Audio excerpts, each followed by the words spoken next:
Meus queridos irmãos, minhas queridas irmãs, uma alegria estarmos juntos mais uma vez no nosso programa Testemunho de Fé. Aqui é o Padre Paulo Ricardo.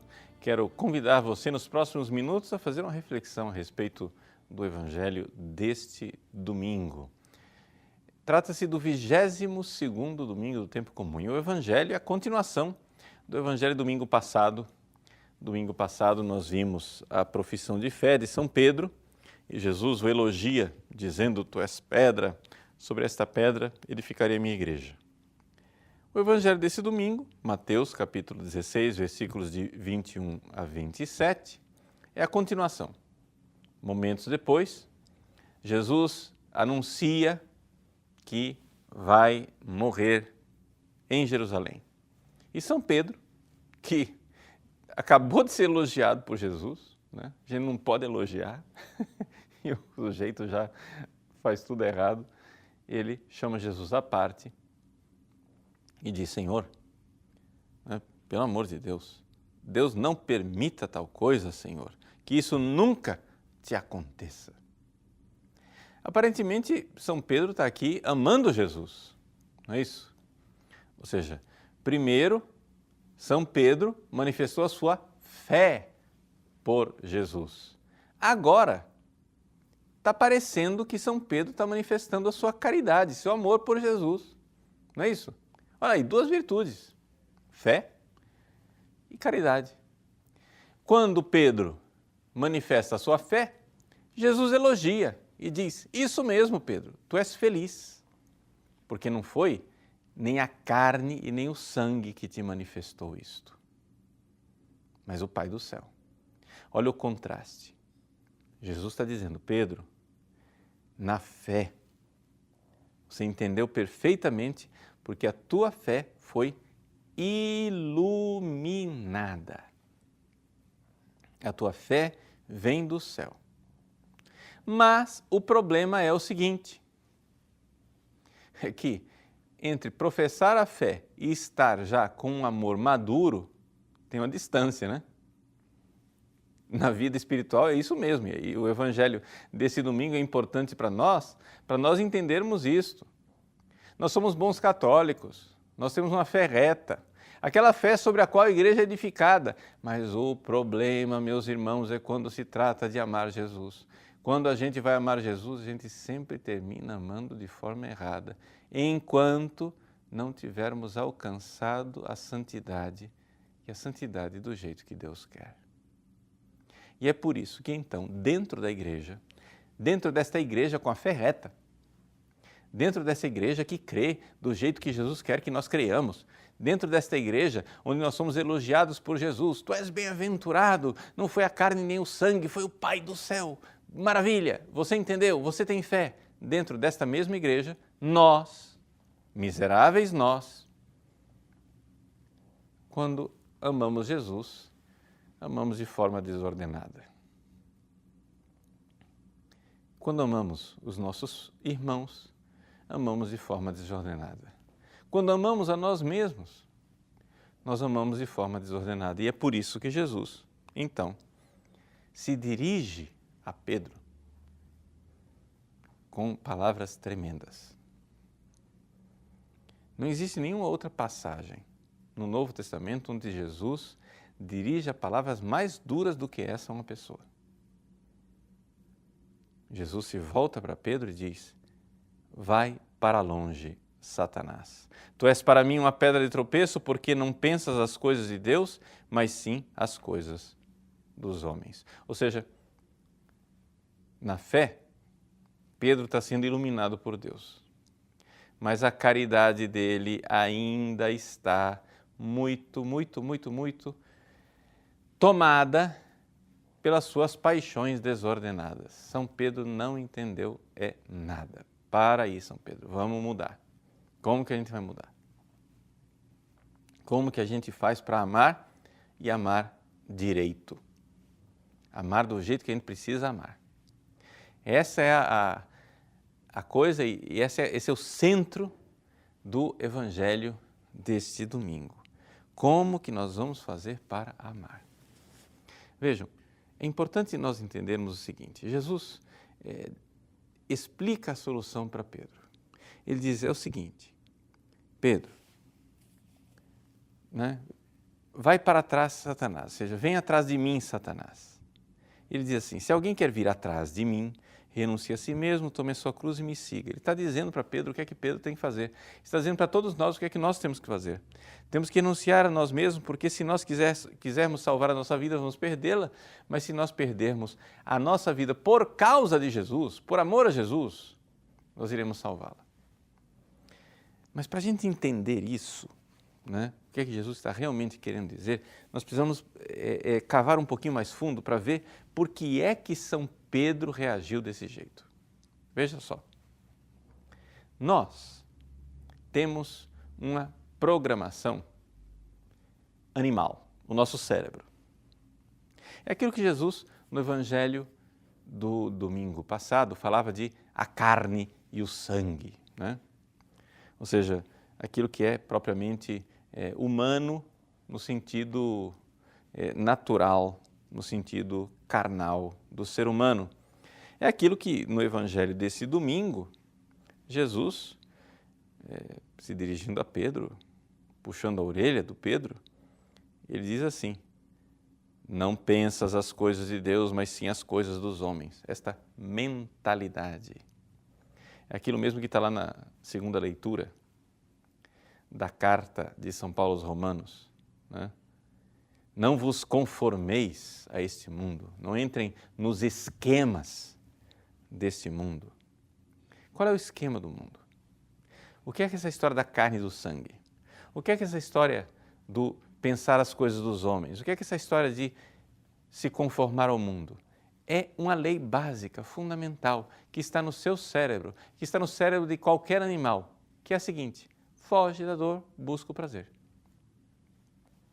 Essa lei está em você.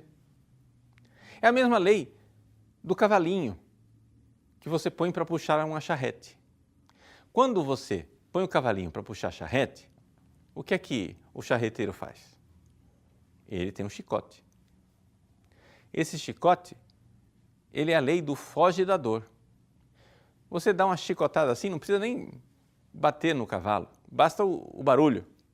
Só o estalar do chicote já faz com que o cavalo vá correndo, ele foge da dor, lá vai ele fugindo da dor e com isso ele puxa a charrete. O charreteiro sabe disso, ele sabe desta lei e é por isso que ele então, né, estala o chicote. Se você quer mover um cavalo, faça ele fugir da dor. Existe uma outra maneira de fazer o cavalo também se mover. É outra lei, faz parte, é a segunda parte da mesma lei. É busca o prazer. Você pode, o cavalinho com fome, colocar uma vara de pescar com a cenoura lá na frente dele, diante do focinho dele, e ele então vai cheirar a cenoura, vai sentir, né, fome e vai buscar a cenoura, ele vai sair correndo atrás da cenoura. Busca o prazer. Então é assim que se movem os animais. Essa é a lei do cérebro. Foge da dor e busca o prazer. Problema. O problema é que o cavalinho nunca vai amar ninguém. Ele nunca vai chegar a dizer assim, olha, está doendo, mas por amor a você, eu vou abraçar essa dor. Eu não desisto de você. Pense nas pessoas que você tem certeza que amaram você. São pessoas que sofreram por você, são pessoas que estiveram dispostas a não fugir da dor, mas abraçar a dor, ou seja, carregar uma cruz. Porque este é o cristianismo. O cristianismo é a religião do amor, mas não quer dizer que é a religião do analgésico. É o contrário. A gente não abraça a cruz porque nós gostamos da dor, a gente abraça a cruz porque nós queremos amar. Nós precisamos amar. E para amar é necessário irmos contra a mentalidade mundana. Nós precisamos ir na mentalidade do Cristo. E é por isso que Jesus quer nos ensinar. E Jesus não somente quer nos ensinar, Ele vai nos redimir, Ele vai nos amar. Quando você então olha para a cruz de Cristo, você vê a cruz de nosso Senhor, o que é que você encontra ali? O que é que você vê ao olhar para a cruz de Jesus? Você vê muita dor, não é isso? Claro, é o que está lá. Muita dor. Mas o que a gente não vê é que lá dentro, no coração dele, no coração de Jesus existe um fogo ardente, que é o fogo do Espírito Santo, o fogo do amor, que faz com que toda aquela dor seja transformada em amor. E aqui está o cristianismo. O cristianismo é esta transformação maravilhosa que deve acontecer em nós. Novamente, aqui tomamos a segunda leitura da carta de São Paulo aos Romanos. Ele diz assim: não vos conformeis com este mundo, ou seja, foge da dor, busca o prazer, mas transformai-vos, uma metamorfose, transformai-vos, renovando a vossa maneira de pensar e de julgar, para que possais distinguir o que é a vontade de Deus e saber o que é bom, o que lhe agrada e o que é perfeito. Como que nós vamos saber qual é o jeito de Deus? O que é que Deus está querendo?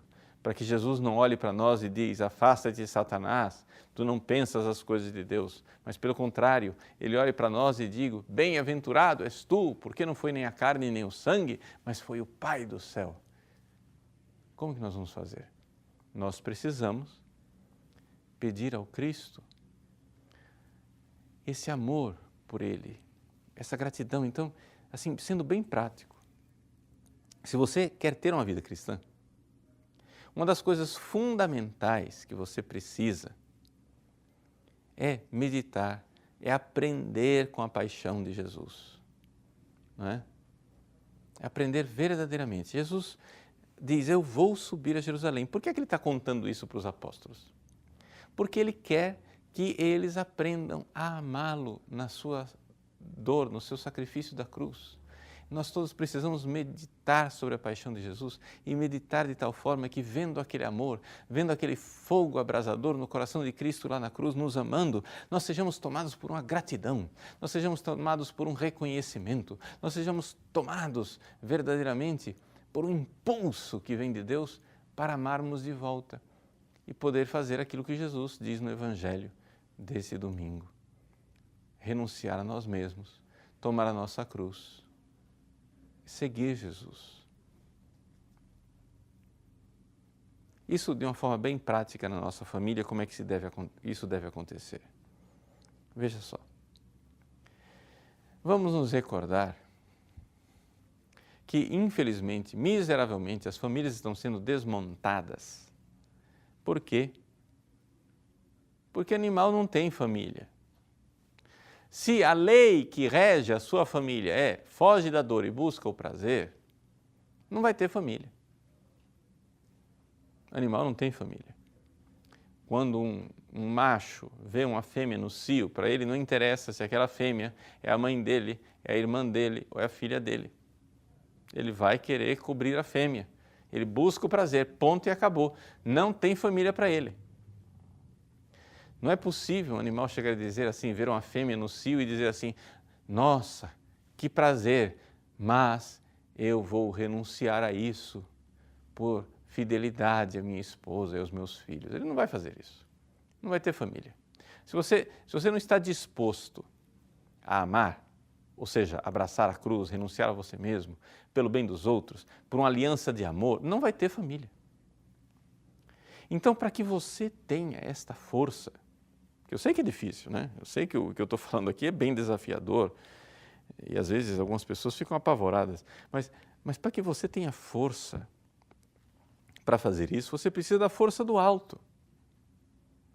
Você precisa da força que brota da cruz de Cristo, de Jesus ressuscitado, que vem no seu coração e lhe dá essa capacidade de amar. Então, é para isso que Jesus, por exemplo, pegou a realidade da família, que estava tão ferida, né? A família está ferida. Pobre família. A família está do mesmo jeito que Adão e Eva lá depois do pecado original. Perdida em acusações, né? Ah, quem que fez isso? Ah, foi a serpente, foi Eva, foi Adão. E assim um acusa o outro, a família vai se desunindo. Olha que miséria que a família está vivendo. Jesus pegou essa realidade tão cheia de insegurança, de ciúmes, de crimes passionais, de vinganças, de traições, de agressões mútuas. Tudo isso é a família ferida pelo pecado. Jesus pegou essa realidade e a elevou a sacramento, dando a graça. Jesus, o que ele fez? Ele quis que cada família fosse nascida num sacramento de amor, no sacramento que brota da sua cruz. Na cruz, Jesus é o esposo que dá a sua vida pela esposa e diz assim: isso é o meu corpo que é dado. E a esposa, que é a igreja, precisa responder de volta, dizendo também: isso é o meu corpo que é dado. Então, veja, quando você se casa, você precisa abrir a porta da sua casa do mesmo jeito que você abriria a porta do sacrário. E amar a sua esposa, amar os seus filhos. Nós precisamos transformar a família no lugar onde a dor é transformada em amor. Veja, eu não estou aqui idealizando absolutamente nada. Eu não sou um marciano extraterrestre, eu também tenho família. E na minha família, eu tenho um pouco de tudo. Os sofrimentos que as pessoas têm nas suas famílias também estão lá na minha. Nem todo mundo crê. Na minha família eu tenho de tudo.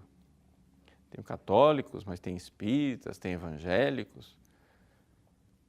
Tenho pessoas casadas, pessoas não casadas, pessoas divorciadas, com várias orientações sexuais, com problema de droga, tudo isso. Minha família é uma família bem real, bem concreta, que carrega um pouco as misérias das famílias dos outros, todo mundo tem as suas dores. Então, eu quero dizer isso para você, porque às vezes as pessoas acham que o padre, né, é um marciano. Ah, ele não tem família, fica falando de família, mas ele não tem família. Não, eu tenho família. E tenho também essa outra família mais ampla, que é a igreja, e onde a gente aprende também a sofrer com os sofrimentos dos outros. Pois bem, é importante que na nossa família nós tenhamos uma vida de oração, uma vida de quem confessa, comunga e pede a Deus a força para poder amar Jesus de volta. Como que começa a história? Começa com a fé. Foi o que Pedro fez. Pedro começou bem. Jesus elogiou. Jesus disse: Pedro, parabéns, você tem fé. É sobre esta fé que eu vou edificar a minha nova família, a igreja. E as portas do inferno não irão prevalecer. Mas quando Pedro, na sua superficialidade, não entendeu o que isso significava, que significava abraçar a cruz, aí Jesus teve que dizer: Pedro, ó, o seguinte, na igreja as portas do inferno não vão prevalecer, mas eu estou vendo que a porta do inferno está prevalecendo na sua vida, Pedro. Satanás está aí prevalecendo. Por quê? Porque você só quer saber de foge da dor. Está fugindo. Se quem foge da dor, foge do amor. Eu já citei para vocês e gosto de citar esse exemplo, que um dia lá na cozinha da minha casa paroquial tinha um padre, meu amigo querido, né? Foi formado por mim. Um dia no café da manhã, ele chegou e disse assim: chega! Estou cansado de sofrer, eu não quero mais sofrer. Eu disse: complete a frase. Não, não tem nada para completar. Complete a frase. Não, não quero mais sofrer, ponto, acabou. Complete a frase. Eu não quero mais sofrer por ninguém. Para você entender o seu egoísmo. É aquele egoísmo de Pedro lá. né? Nós precisamos, então, compreender que a pedra que é Pedro, quando crê direito, é pedra que edifica a igreja. Quando não ama direito e foge da cruz, torna-se pedra de tropeço, scandalon. Scandalon. Por coincidência, é tudo pedra, é a mesma situação que nós vemos lá na parábola do semeador. O semeador saiu para semear e houve umas sementes que caíram no pedregulho, pedra, caiu na pedra, caiu no Pedro. E logo brotou a semente alegremente, né? Mas não tinha raiz e secou com o sol. E Jesus explica, são pessoas que creem, mas quando vem a provação, quando vem a cruz, seca. É o que aconteceu com Pedro. Pedro, ele entendeu a palavra de Deus. A fé brotou. Opa! Logo lá a fé começou a brotar. Bem-aventurado és tu, Simão, filho de João. Sobre essa fé edificarei minha igreja. Mas, como a coisa não foi um abraçar a cruz, não tinha raiz, logo secou. Então, na sua vida, no dia a dia, nós precisamos entender o seguinte, gente. Quando você é contrariado, eu quero ser bem prático aqui. Quando você é contrariado na sua vida de família, as contrariedades que você vive é uma ocasião fantástica para amar Jesus. Então, a primeira coisa que você tem que fazer é amar Jesus. Jesus diz no Evangelho, quem tomar a sua cruz por amor a mim, quem quiser se salvar vai se perder, mas quem se perder por amor a mim, esse vai se salvar. Então, por amor a Ele, tenha paciência. Por amor a Jesus, suporte as pequenas injustiças domésticas. Não é? Por amor a Jesus, não queira fazer justiça em tudo. Porque se você entrar com essa mentalidade de quem está certo, quem está errado, você vai ficar cheio de certeza sem família. Porque o problema é esse. O problema das famílias hoje em dia é que as pessoas não querem amar e não querem pagar o preço do amor. Então, a pessoa faz alguma coisa errada. Você recebe aquela ofensa. Aí você quer agora convencer o outro porque você tem razão. Mas se você, toda vez que acontecer um conflito, quiser mostrar que você tem razão em tudo, o que acontece é o seguinte, você vai ficar cheio de razão e sem família. Por quê? Porque, infelizmente, como nós somos todos marcados pelo pecado original, ou você abraça um pouco a cruz no dia a dia, ou cada membro da família abraça um pouco dessa cruz por amor a Jesus, o negócio não vai dar certo. Então, vamos seguir este exemplo luminoso de nosso Senhor. Vamos verdadeiramente seguir o caminho do Calvário. Não há cristianismo sem cruz, porque não há cristianismo sem amor. Não é possível nós fugirmos da dor e querer ainda amar. Então, olhe para o amor de Cristo na cruz. É um amor radiante. É uma luz que brota da cruz de Cristo. Essa luz vai fazer o seu coração irradiar de gratidão. E cheio de gratidão, ame Jesus no irmão. Ame Jesus, perdoando, renunciando a você mesmo, tomando a cruz. É a forma maravilhosa de nós vivermos este Evangelho, de mudarmos a nossa mentalidade e de nos conformarmos ao coração de Jesus. Deus abençoe você, Deus abençoe a sua família. Em nome do Pai, e do Filho, e do Espírito Santo. Amém.